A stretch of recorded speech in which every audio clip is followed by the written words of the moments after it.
Am I audible? Am I visible? Okay, good afternoon, all of you. It is indeed a pleasure to welcome you back to this gathering session. And I hope the inauguration session has set the tone and tenor for this particular workshop. From now onwards, it's a serious business for all of us. Not to undermine the inaugural session, it was also quite serious, but it is a different ballgame now. So I'm happy to introduce to you this session's resource person, Dr. Indra Ramrao. Many people are familiar with Dr. Indra R, particularly if you are studying at Gangotri.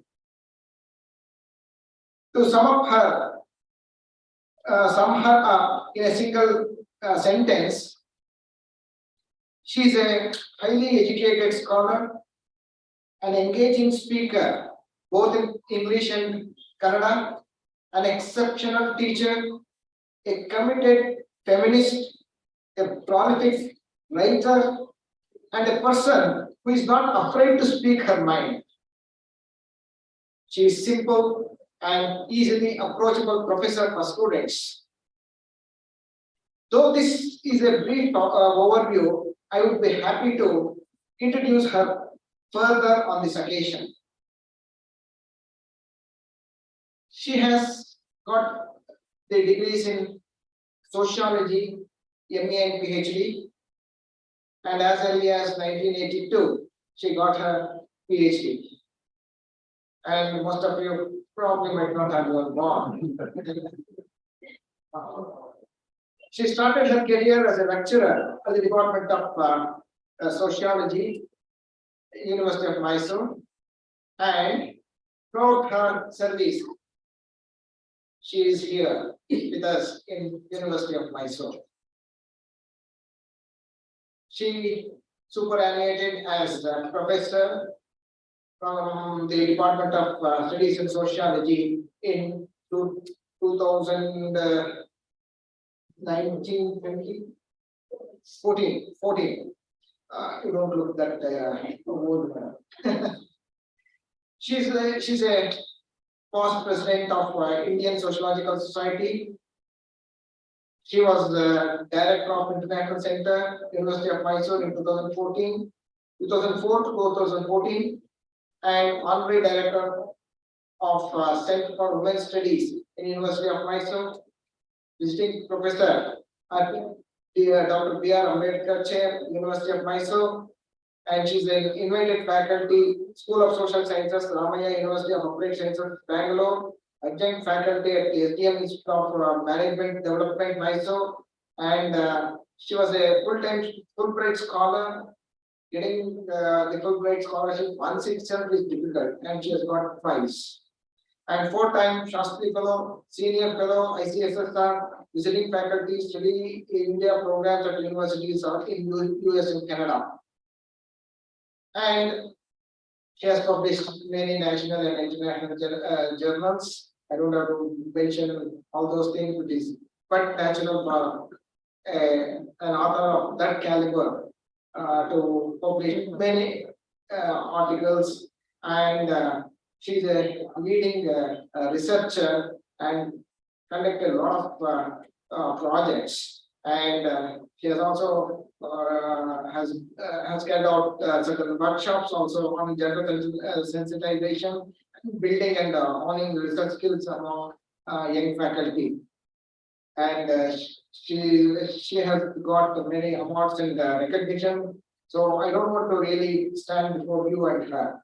So it's already time. I'm sorry for being a bit late, but nevertheless, we have joined here, assembled here to hear from Professor R. Indira. I welcome you, madam.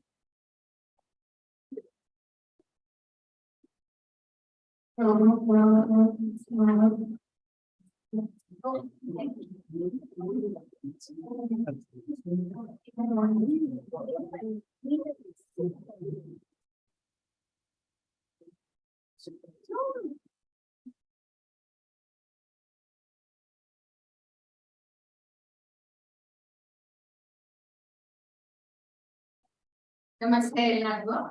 Good afternoon, and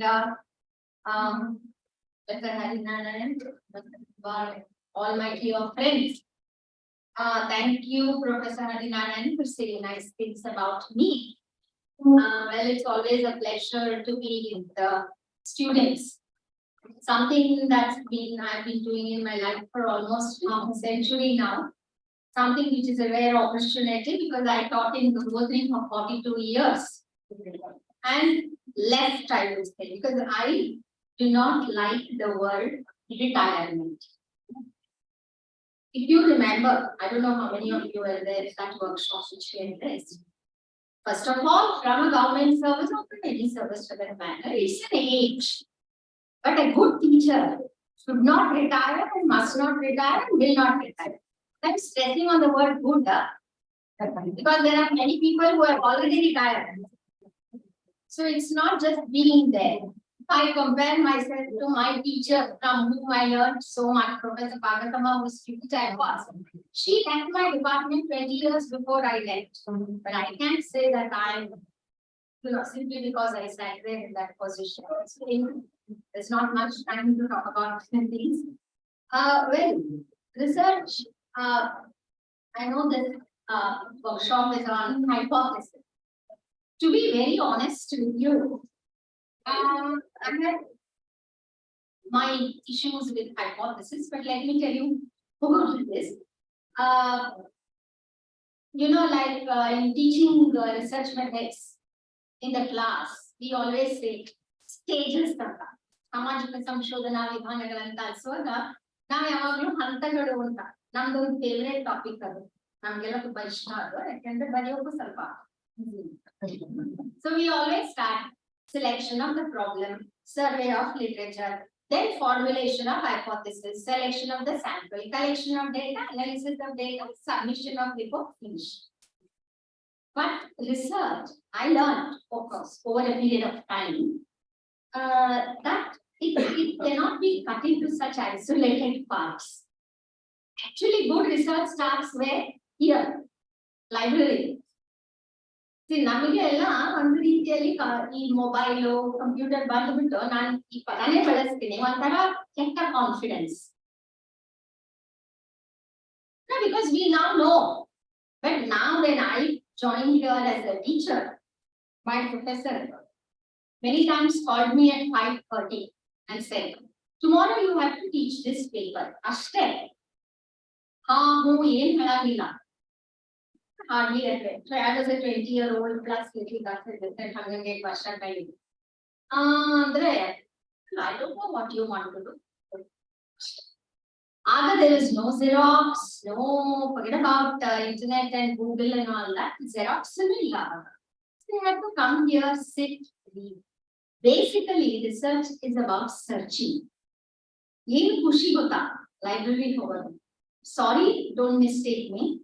ಇವತ್ತು ಕೇಳಿ ತುಂಬಾ children ಅಲ್ಲಿ ಪಕ್ಕದಲ್ಲಿ ಯಾವ department ಗೊತ್ತಿಲ್ಲ ಅಷ್ಟೊಂದು ಜನ.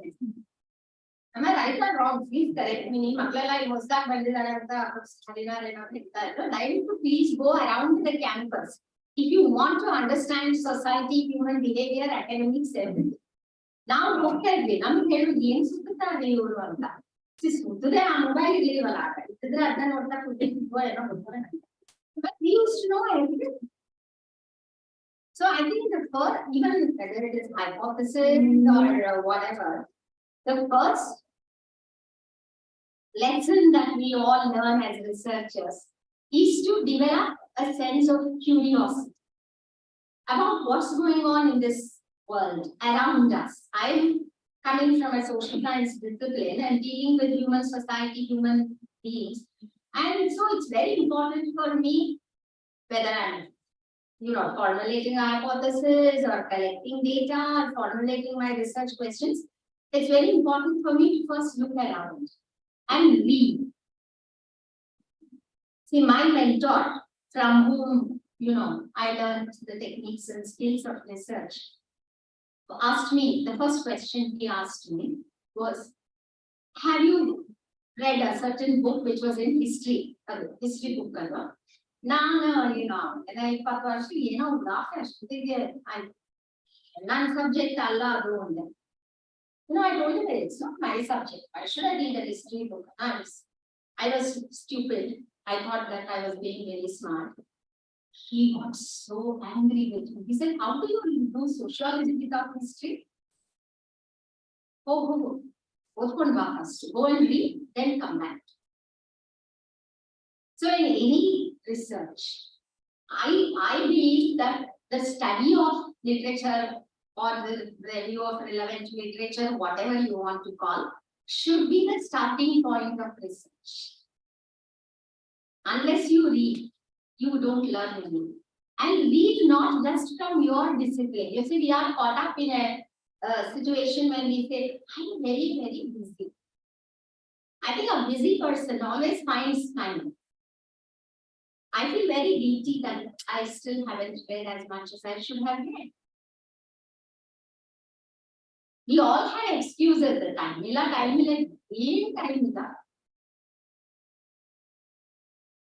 See, I have never seen my professor here, nor my father, who was a English here in this university, ever go to a class without reading a book. I used to see them with the books just 5 minutes before going to class. I'm sorry to say, I don't do that. And I'm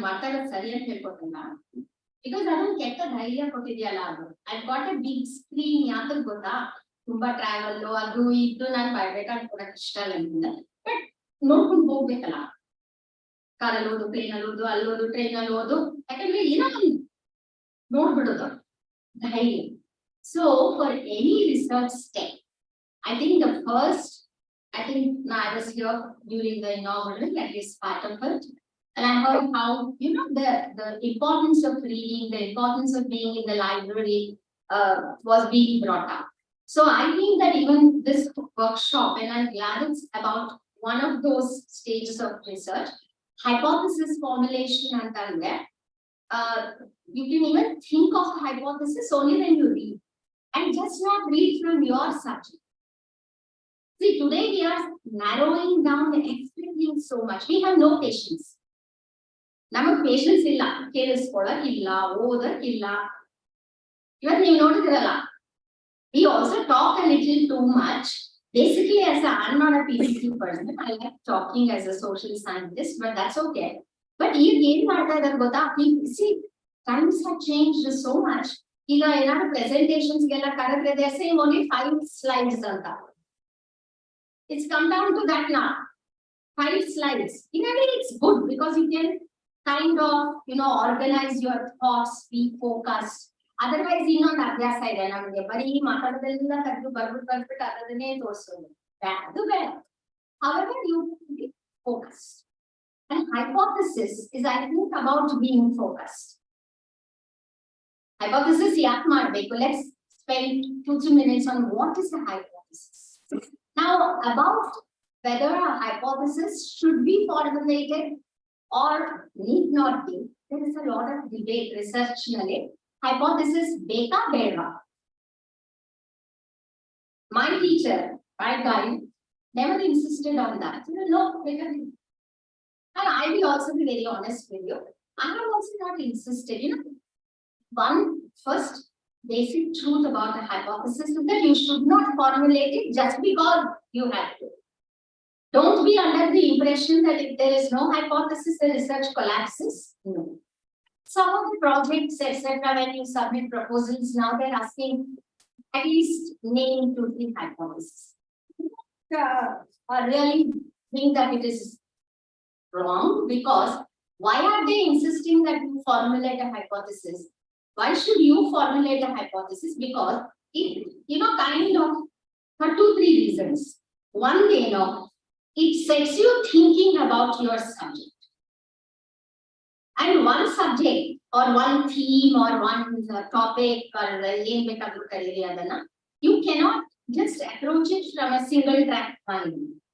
or you cannot pre-decide your results. And now, it is open for many other points of view and hypothesis formulation. I'm going to say that in English. You see, you choose any theme for your research. It is always to be discussed from various angles. Generally, one mistake that we all make, both in personal life and professional life, many of us do that. Everybody, Allah, there are exceptions. But most people seem to think what I know is right. And again, go to that, are they correct? I'm not ready to think differently. There may be other alternative points of view. And so that is where, hypothesis is becomes relevant. And that is where you see, the topic on which Mr. Harinaran wanted to speak is tips for crafting a well-supported hypothesis. So what are those well-supported, good hypothesis anta ನಾವು ಪದ ಬಳಸಬಹುದಾದರೆ how does why a hypothesis is required? Let me be very straight on that issue. There is no requirement that every study must have a hypothesis. In fact, in many of the exploratory studies, ಹೊಸದಾಗಿ ಹುಡುಕಾಟ ಆರಂಭ ಮಾಡುವಾಗ ಕೆಲವು ವಿಷಯಗಳ ಬಗ್ಗೆ ನಮಗೆ information ಇರ್ತದೆ. We know what you're doing, where you're going. But there are also several researchers where the researcher sets out with a very open mind. I don't know my region. I don't know the people with whom I'm working. I don't know much about my team. So I'm not supposed to prejudge, presuppose anything. But there are topics on which I suppose you can start thinking. You can start, I won't say formulating opinions, but you can start organizing your thoughts. The subject that I have chosen, from what angles can I approach it? You see, because today especially it is important because the barriers between disciplines are breaking. It's breaking. Now, even for like a water tank compartments, see, no, I remember there was a time when the you sociology, people used to want to be interested in our subject. No, those days are no longer there. We have broken those barriers. To open your mind to learning about other disciplines. There have been excellent researches that have already been conducted and that are still being conducted with what we call as the interdisciplinary or multidisciplinary focus. See, a subject like sociology, was once thought it's good. I'm not saying it, I'm very angry about this stuff. One called Navanelli said that it is a very subject. They used to say it is women's subject. They used to say, why? Because it studies marriage and the family. See, look at that. With all due respect, Professor Guru was also talking about marriage, women, all those things. Yeah. I don't agree. But when I came my women's subject, and I'm told mine was the first batch that was 72, where there were almost an equal number of men and women. Why? Because you have such a wrong opinion about sociology that it studied only marriage. Oh, how that? Oh, yeah. Oh, I can't believe it. Imagine how they can say that. All subjects are only hard in terms of numbers. All departments For example, I remember they invited me to speak in botany department on Women's Day. All women are there because that year. So that we started calling my subject only women's subject because of that preconceived notion. That's the sociology, first of all, doesn't study only family and marriage. It studies many other things. You have noticed? And you know that the kind of branches, but I think the capacity lies in developing the skills as to how you apply your subject knowledge to other disciplines. Why yeah, sociology long back introduced a paper in this department called medical sociology. Friends, doctors, especially. He came great doctor. They asked us, are you doctors? We don't know. Doesn't know what is the relationship between medicine and new people? We had to tell them. Medical andre bari aushadhi kuradalla. It is about health. Health is a socio-cultural, political, economic issue. Of course, we bring the nomenclature of that paper today, course, and we call it sociology of health and well-being. Health, and it's not just freedom from disease, it's about so many things. So, you see, the focus is changing. And today, biology, for wonderful research in many universities across India, also in the West, many countries, is being done with the collaboration between biology and sociology departments. And I think that in library sense, you can't ask that question at all. Without library, no subject will work. So, hypothesis, yeah, okay, first, basically what is hypothesis? If you are asked to define a hypothesis, you will say it's a tentative conclusion. But and the stress is on the word tentative, not on conclusion. This is an imagination in our mind that this may be the answers because you are raising research questions. Munche, there was a big issue about the difference between the two words, objectives and research questions. I'm glad that it's being clarified now. Munche research question is objectives. Now, even we are under the impression synopsis would the objectives. I remember, my teacher, one of my teachers, who once told me, do not get carried away by the don't get carried away by the myth that you will have to have at least 8 objectives in your study. Ask 3 or 4 focused research questions and get answers. So, number research, when you have to ask focused questions, objectives are broad guidelines. And research question addresses those objectives. Prati objective again, one the question is what, kind of brings you into focus. So to ask those focused research questions, you also have to be sensitive to the possible answer. Because today, when you are making the effort to get into a research project, that to get a job in the research sector, they will ask you, how do you think your research is relevant? Tell me, you convince me. There is a word called deliverables today, which I never heard when I was a student or even much later. What is it that you're going to deliver through your work? How are you going to show that how do you translate your objective into action? So you need a focus. So a hypothesis probably will help you to develop a focus. Because you can't do 100 random things. One of the secrets of a good research design, a good research proposal is that you try to narrow down your questions. You try to narrow down your objectives. Tumba ದೋಣಿಗಳಲ್ಲಿ ಕಾಲು ಹಾಕ್ತೀನಿ ಅಂದ್ರೆ ಯಾಕಂದ್ರೆ 2 ದೋಣಿನ ಹಾಕೋದು 10 ದೋಣಿಗಳ ಒಳಗಡೆ ಕಾಲು ಹಾಕ್ತೀನಿ ಅಂದ್ರೆ I'm going to drown ಮುಳುಗೋಗ್ತೀನಿ ಅಷ್ಟೇ. So to keep you on your track all the time, to set you thinking about why am I doing this research? What is the outcome that I expect? Can it be like this or can it not be like this? The hypothesis helps. Is that clear?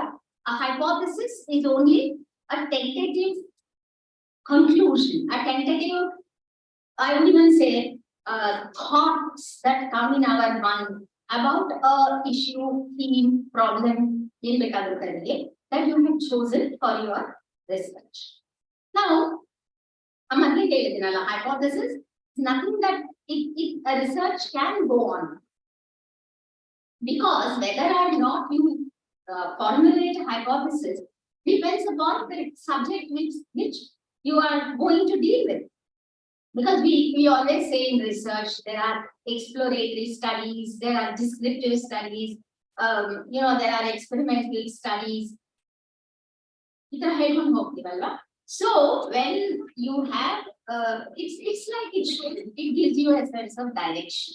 It gives you a track. But the most important critical thing for anybody to remember is that the track which you think is the right track may not be the right answer. So a hypothesis is always something that has to be proved. The most important characteristic of a good hypothesis is that it has to lend itself to verification. Unless the data prove that hypothesis is correct, the data uphold the hypothesis, you cannot accept it. See, generally we use the word hypothesis when we were studying research methodology. One of the most sought after questions that was asked was, what is the difference between a hypothesis and a theory? When does a hypothesis become a theory? It becomes a theory, and even theories at some point of time become hypothesis according to me, because as society changes, as new experiments are being conducted, or as new results are emerging, you also question theories that have long been established. ಸಿದ್ಧಾಂತ ಅಂತ ಹೇಳ್ಬಿಟ್ಟ ಮೇಲೆ ಅನ್ಸತ್ತೆ ಅದಕ್ಕೆ ನಿರಂತರತೆ ಅಂದ್ರೆ ಒಂದು ಗೋಚರತೆ ಇರ್ತದೆ ನಮ್ಮ ಶೈಕ್ಷಣಿಕ ಪ್ರಪಂಚದಲ್ಲಿ. ಆದ್ರೆ ಅದನ್ನ ಕ್ವೆಶ್ಚನ್ ಮಾಡಬಾರ್ದು, ಅದು disprove ಆಗಲ್ಲ. For example, medical science is just the best example of how many of the old explanations for dealing with certain health related problems have now changed. See, one theory that was established was shut all the windows when somebody is sick. You have to keep yourself warm when you have fever, close all the windows, don't allow light to come in. Then you have that theory, I don't know. We say keep the windows open. Let there be more air. I mean, full of bisneeru. But now, there are extreme cases, unless the doctor says, they will now say sit under the cold water.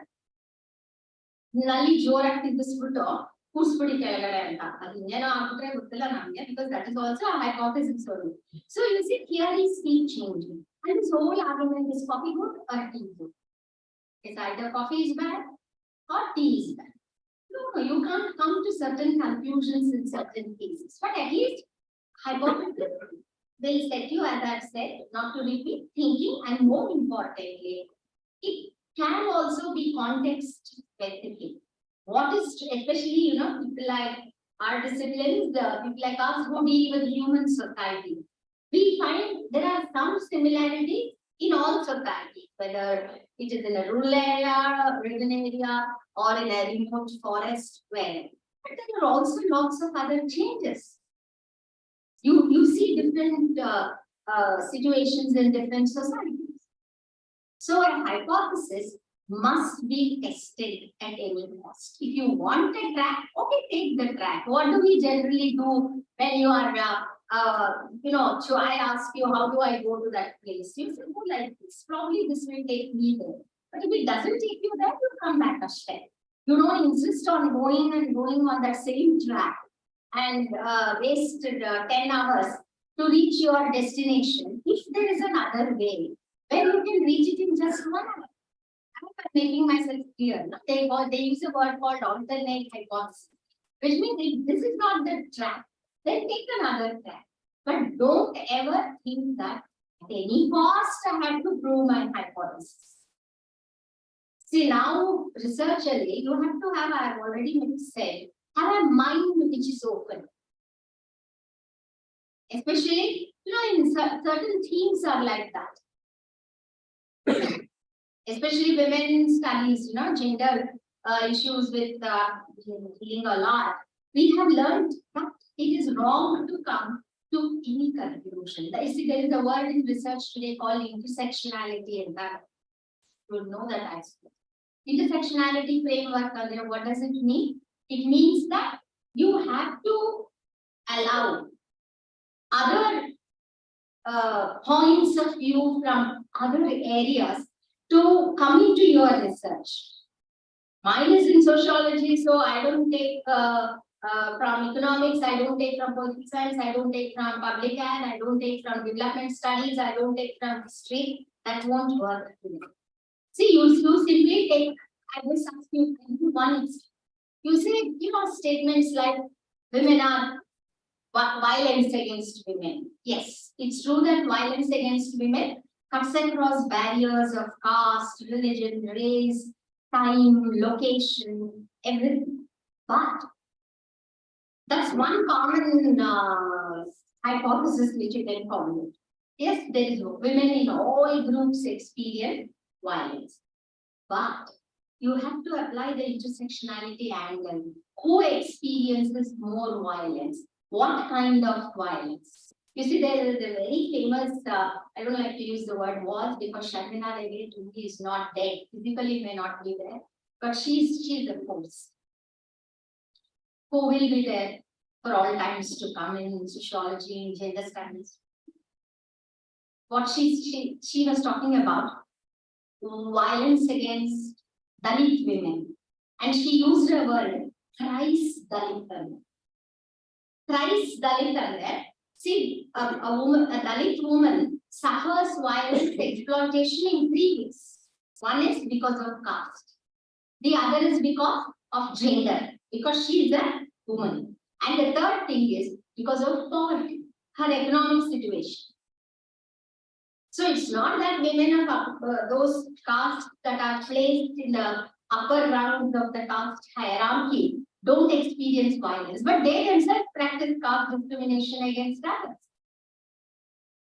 I hope I'm making myself clear, okay? So women don't constitute a homogeneous category like that. They are not all one group. At least those of us who are all sitting here, not worried about the next meal for our families, for ourselves, for those who depend on us.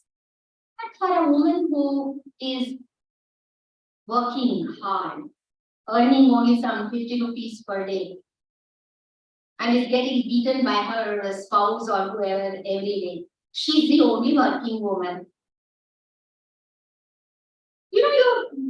In her house, she's the only one who earns.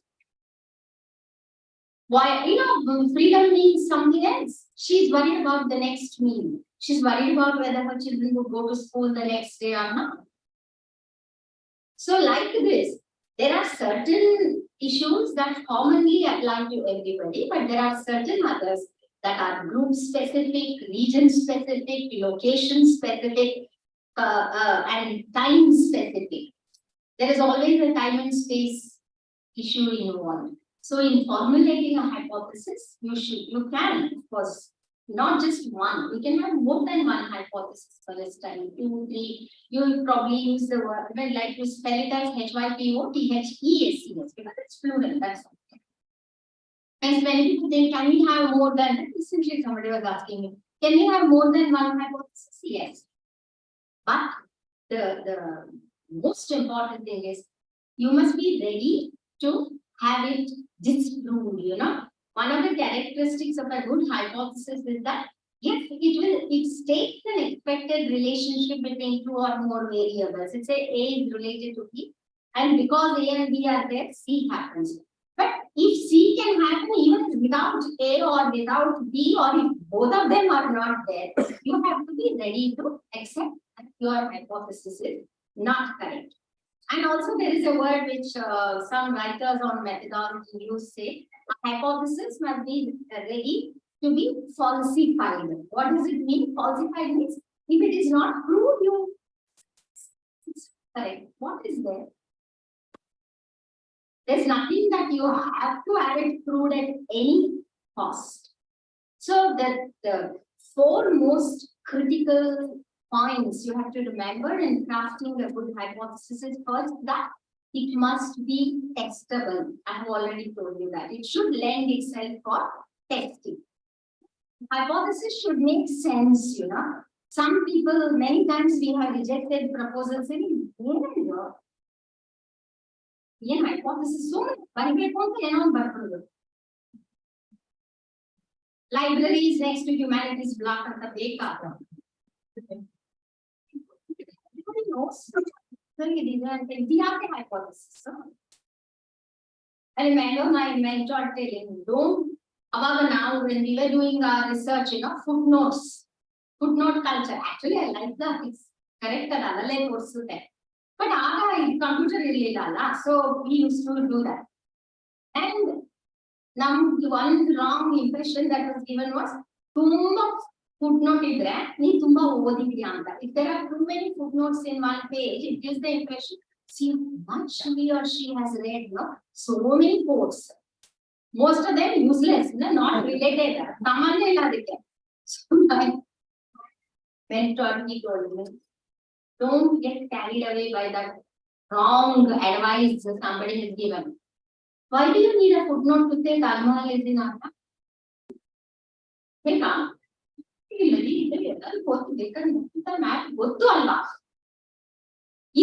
Bibliography, I always make a point to say this, you know what my teacher taught me long ago about bibliography. Bibliography should be there at least 100 pages.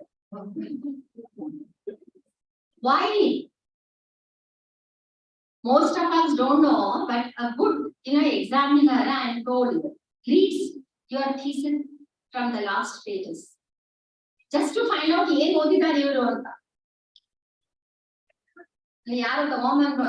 will not go for any names, any details. That's one sociology thesis, one will indicate. A kottare with a guarantee birthday indicate because that exam. Well, where is the sociology here? ಸುಮ್ಮನೆ ಬಾಯಿ ಬಂದಿದೆ 50-60 page ಬಂದು madam ಅವ್ರಿಗೆ ಗೊತ್ತಿಲ್ಲ ಅವ್ರಿಗೆ ಗೊತ್ತಿಲ್ಲ ಅಲ್ಲ ತಪ್ಪು ಬರ್ತೀನಿ ನಾನು ಹೇಳಿಲ್ಲ ಬರ್ತೇನೆ ಇದಕ್ಕೆ ಅಂತ I told you it will come back because sociology 10%, some other subject already ಅಷ್ಟೇ 90%. ಗುರು ಇಲ್ಲ ಮೇಡಮ್ ಸಾರಿ ನಾನು ಯಾಕ್ರಿ ಸಾರಿ ಹೇಳ್ತೀರಾ ನಾನು ಹೇಳಿಲ್ಲ this person was not my student, somebody else's student who just said ಒಂದ್ಸತಿ ಮೇಡಮ್ ತೋರಿಸ್ಕೊಡಿ ಅವ್ನು ಮೊದ್ಲೇ ನಾನು ಇಲ್ಲ ಅಂತ ಹೇಳ್ಬಿಟ್ಟಿದ್ದೆ ಸೊ ನಾನು ಗೊತ್ತಿದ್ದು ವಾಪಸ್ ಬರ್ತಿದ್ದು ಅಂತ ಕಾಮೆಂಟ್ ಏನು this is irrelevant. It is not relevant. So please remember the second characteristic is that it should be testable. It is also to state a relationship. What does a hypothesis expected to do? It's expected to state a relationship between two or more variables. If you are trying to find out why admission, let us say, is a good topic, I think, to investigate today is why is it that admission to certain disciplines is dwindling? Do you know that psychology courses now in colleges and in many universities are full? Can you tell me why? There was a time when not many colleges offered psychology as a major, or now, of course, with MEP focus is slightly changing. But there were colleges where not many went for it. Just do the study today. You see, it's all going full. You know the reason for that? That's because of it's a post-COVID development. And with new studies now coming out, that at least 40% of the deaths due to COVID have happened because of mental stress, because people couldn't cope up with it. So that is why, that's an area where you should look for future now. But however, that doesn't mean to say the social angle, the political angle, the economic angle has gone. So hypothesis should always look for 2-3 major variables. That means the probable causes, let's put it like this, probable causes for a certain phenomenon and try to read it. The other thing is, it should be consistent, they say, with the existing body of knowledge. What does it mean? Body of knowledge, that is, knowledge that is rational. You can't, like you see COVID, when COVID broke out in it's not everywhere, but in certain places. What was the explanation given? That such a festival was not conducted, the village deity is angry, somebody did something. It's not a testable hypothesis.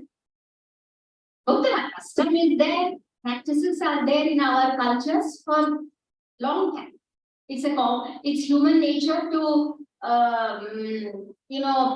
always propitiate or pray supernatural beings to keep communities, societies, neighborhoods, people safe. But whether or not a calamity broke out because somebody did not offer worship, somebody did something, is not a testable hypothesis. You should question such theories or thinking. Go and look for what is practically testable. The greatest quality of a good hypothesis is it should facilitate collection of data, whether it is an experimentation or whether it is data collection, as we call it in field situations in our disciplines. It should allow itself to be proved or disproved. Open. That is what is meant by a good hypothesis is always a testable hypothesis, which allows what is called falsification. It should open itself to be proved wrong. So, if at all, if you want to have a hypothesis, it's fine. I think, as I've already told you, it just prevents your research from going on 100 random routes. It kind of minimizes, it kind of narrows down, it kind of brings our thoughts in a certain focused framework. However, and also, it gives you a sense of direction. The greatest the greatest advantage of a good hypothesis is that your research should have a sense of direction, and hypothesis has the capacity to give that sense of direction.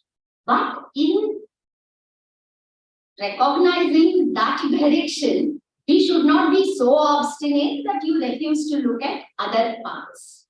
See, in any research, there are multiple paths which your mind should be ready to explore, to accept. And for that, I have already told you, existing knowledge should be perused.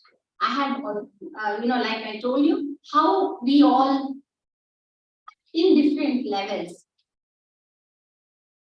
we think we don't have to read. I have seen it becomes impatient. I once was in a board of appointments in a certain university for professorial positions, and trivializing anybody. People were expected to put up slides for presentation, just copy. And it said go to talk, that also was not removed.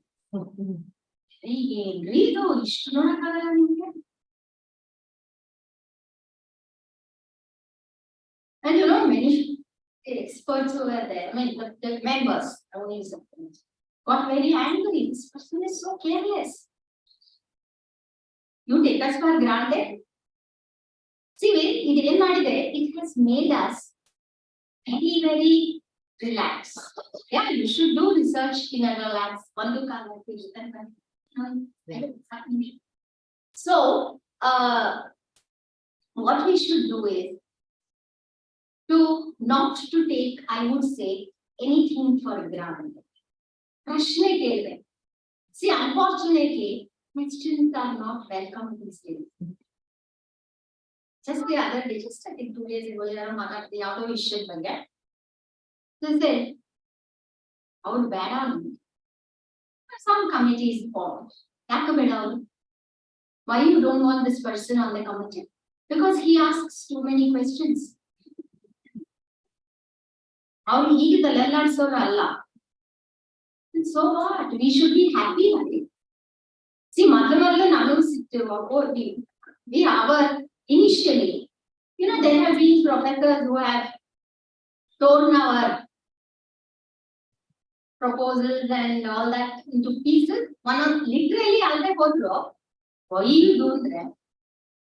Now, madam, no, she and my father were colleagues in the university. She did, Professor Banatuma did her PhD in Manchester. She worked under the guidance of a very famous sociologist, Max Gluckman, in Oxford. They were colleagues first in Managers College before departments shifted. I was a school girl. I used to see her come to my house with her thesis. From there or Bhadra, she would bring her thesis and ask him, Hasha Drushti, from the language point of view, because he was a professor of English, Bhasha Drushti, to have it seen. See that humility. And I remember my father's very, very young person. She writes so beautifully. She did not even show it to me. But see that desire to learn. And after I joined here, I'm much English, but to be honest. First draft. Or if you must sit down, she just in one paper. Yeah, bucket bill. What? Because my father is no longer there at that. Being his daughter, you write like this. I thought I had done a very good job. No. Go. And my own mentor, my mentor, because he was still in his class from a journalist. He did his master's dissertation, everything at the University of Edinburgh. He asked me, do you know, I submitted my thesis.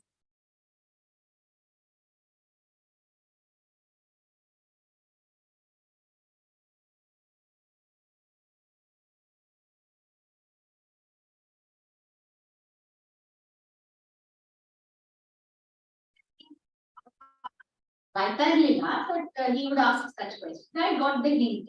Andre, no.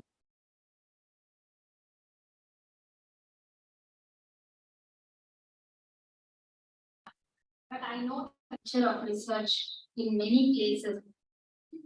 Tumba, Indra madam, Tumba, Sri Lanka ಹೇಳ್ತಾರೆ ಅದೇ ತಪ್ಪ ಅಪರಾಧನದ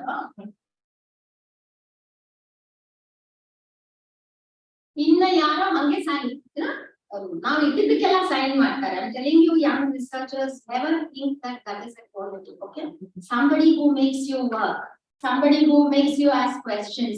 Please, that is also about hypothesis. Think that they are doing it to help. Parvagilla, let it come as criticism. Initially, criticism shocks us because human mind is such that now bad but ಏನ್ ಹೇಳ್ತಾರೆ ತುಂಬಾ ಹೊಗಳಿಕೆ ಇದೆಯಲ್ಲ ವಚನ ಏನ್ ಹೇಳುತ್ತೆ ಹೊಗಳಿ ಹೊನ್ನ ಶೂಲಕ್ಕೆ ಏರಿಸಬೇಡ ಬೇಕಾಗಿಲ್ಲ ಪ್ರಾಬ್ಲಮ್ ಅಲ್ಲವೇ ಇಲ್ಲಿ ಬರುತ್ತೆ ನೀವು ಇಲ್ಲೇ ಇರಲ್ಲ ಆ ಪಕ್ಕದಲ್ಲಿರೋ ಡಿಪಾರ್ಟ್ಮೆಂಟ್ ಅಂತ ಬರೋದು ಬೇಕಿಲ್ಲ ಕೆಳಗಡೆ ಲೈಬ್ರರಿ ಪಕ್ಕದಲ್ಲೇ ಇದೆಲ್ಲ and today we don't even have to feel bad. Actually, you just doubt ಬಂದ್ರೆ come on, check it. You don't even have to ask because there is you have the online access to information. ನೀವು ಏನಾದ್ರೂ ಬೈಕೊಳ್ಳಿ Google ನಾನು ಎಂತದಾದ್ರೆ ಹೇಳಿ. I'm sure it's also helping us in many ways. So all that I have to say is hypothesis. If it says lastly, I'd like to end by saying quickly recapitulate whatever I have said is that whether or not it is an absolute necessity, the answer would be no. The formulation of a hypothesis also will depend upon the nature of your study. Generally, you tend to know some, and that also is preceded by a lot of reading, discussion. You have to talk to people. Unfortunately, our culture got ಹೋಗ್ತಾ ಇದೆ ಗೊತ್ತಾ.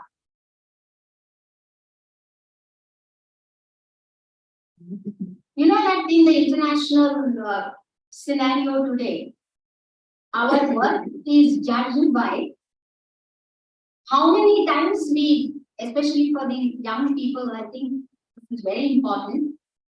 How many times you get invited to other places and how much you have read from other disciplines.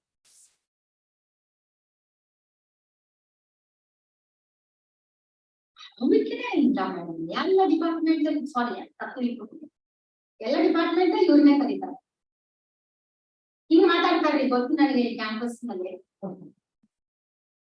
ಏನು ಮಾತಾಡಕ್ ನಾಲ್ಕು ಬರಲ್ಲ ಅಂದ್ರೆ ಸಾರಿ ಅಲ್ಲಿ professor Harinarayana ಅವ್ರು ಕರೀತಾ ಇರ್ಲಿಲ್ಲ ಕರೀಲ್ಲ ಅಂದ್ರೆ ಹೇಳಿದ್ರು ನಾನು ಈ ಡಿಪಾರ್ಟ್ಮೆಂಟ್ ಬಂದಿದ್ದೇನೆ 2 ಸಲ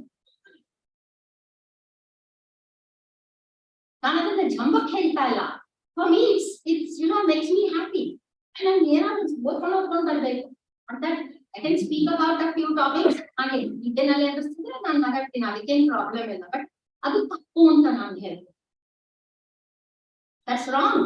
I can do that, but it's not correct. I told you, I have never seen my teacher or my father go to a class without 5 ನಿಮಿಷ ಮುಂಚೆ ಕೂತ್ಕೊಂಡು ಹೋಗ್ತಾರ ನೋಡ್ಕೊಂಡು ಶುರು ಬರ್ತಾ ಇದ್ರು.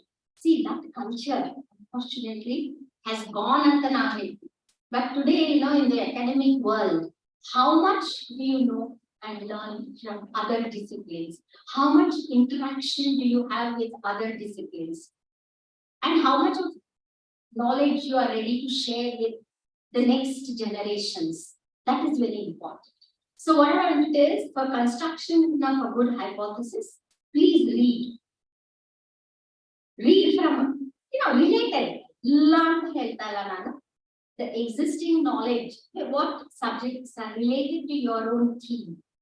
Knowledge can come from all directions. So, relevant always it will set you thinking about those ideas that otherwise may not come to you when you are formulating your research problem or proposal. And the last thing is, never the hypothesis can be a starting point. It need not necessarily be the end point. If you are rejected, say it is rejected. My data proves that it is wrong. ಅನೇಕ ತಪ್ಪುಗಳನ್ನ ಒಪ್ಕೊಂಡಿದ್ದಾರೆ. Many established theories have now been rejected because the data proved that it is not correct. And that is why today, you know, the last thing I want to say is every good place, they are asking for proof. Where is the proof? Those three. You prove those things, then we will accept. You just can't make, you know, random pada balastari antado one statement. And you know, ಇನ್ನೊಂದು ಸ್ವಲ್ಪ ತಪ್ಪು ಕೆಟ್ಟ ಹಠಗಳು ಅನೇಕ ಜನರಿಗೆ ಏನಂದ್ರೆ ನಾನು ಹಂಗ ಅಂದ್ಕೊಂಡಿದ್ದೆ, I thought so. All right, you think so, but that is not the reality. So accept it. In research, don't say ನಾನು ಹಂಗ ಅಂದ್ಕೊಂಡಿದ್ದೆ.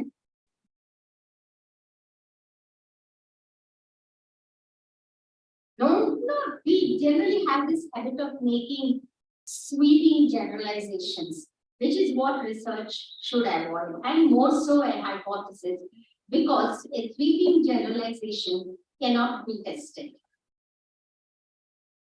It can either simply some people will accept it or it will be outright rejected. So just, according to me, a hypothesis is only a framework which will take you forward. But don't hesitate if that track that you have chosen, you know, you say, all right, this is the cause for this, and you might be. But it's not the cause. So reject. Take another path and try. And another thing that I want to say, you never know a hypothesis which you have, an idea that you have put at the hypothesis may also help you to come up with some very relevant finding. Only policy influence a finding that can influence policy, a finding that can influence that can lead to a completely alternate thought process in your area of etc. So that's all. I'm sorry for taking 8 minutes extra and it's. Thank you.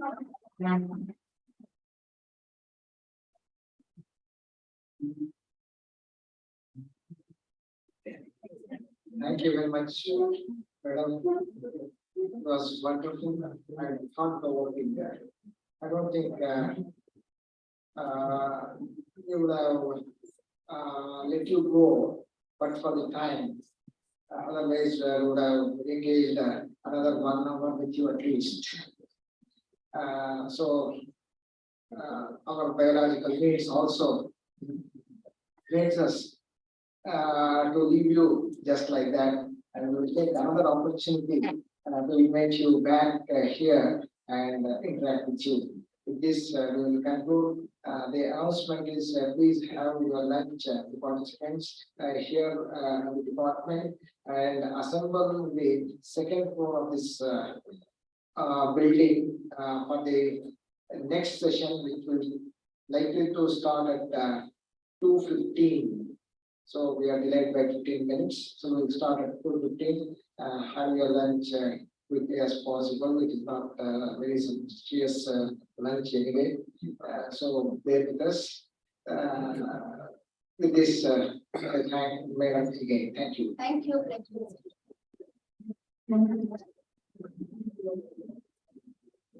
you.